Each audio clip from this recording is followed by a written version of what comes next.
বিসমিল্লাহির রহমানির রহিম। আলোয়াগা কানোয়া ড্রাইভিং স্কুলের পক্ষ থেকে সবাইকে আন্তরিকভাবে শুভেচ্ছা জানাই এবং আমাদের এই প্রতিষ্ঠানের পক্ষ থেকে এবং সকলের পক্ষ থেকে বা সিনিয়র যারা তাদের পক্ষ থেকে সবার আন্তরিক ধন্যবাদ জানাই। আসলে মূলত আমরা এখানে যারা আসছি, ঠিক আছে, আমরা আসলে একটা দক্ষতার জন্য পাইছি, আমরা অজানা জিনিসগুলা জানার জন্য পাইছি নাকি। মূলত ফাংশনটা হচ্ছে ড্রাইভিং, কার ড্রাইভিং নাকি,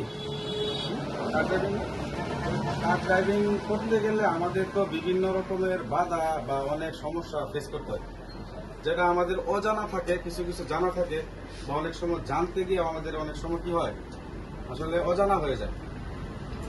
ঠিক আছে, অজানা জিনিসগুলো নিয়ে যদি আমরা একটু আলোচনা করি তাহলে আমরা শিখলাম এবং শিখাইলাম। শুধুই শিখাইতেছি এরকম না, শিখলাম এবং শিখাইলাম। যারা জানি না তারা একটু জানলাম, আর যারা জানে তারা একটু এর উপরে রিভিশন করলাম। যেমন আমি আজকের যে মূল আলোচনা, আমরা তো গত মঙ্গলবার দিন অন্য আলোচনা করছি, সবারই মনে আছে।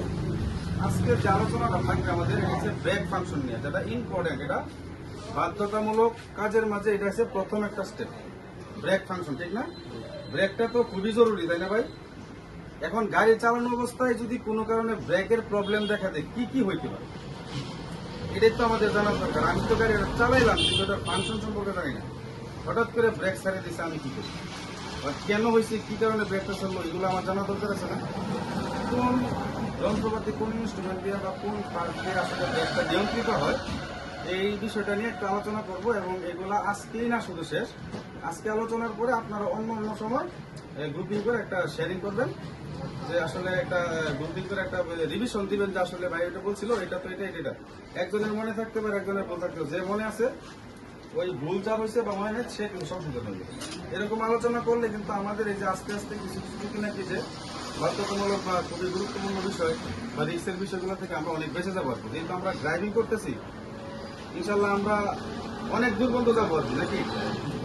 তাহলে আমাদের বাধা যদি শুরুতেই হয়ে যায় তাহলে হইলো, তাহলে অজানা জিনিস হাত দিতে না, এটা আমরা তো জানি, জানতে হবে, তারপর এটা করতে হবে। তার মানে আমরা জানবো আজকে যে একটা গাড়িতে ব্রেক ফাংশন কি, ব্রেক ফাংশন বলতে কি বোঝায়।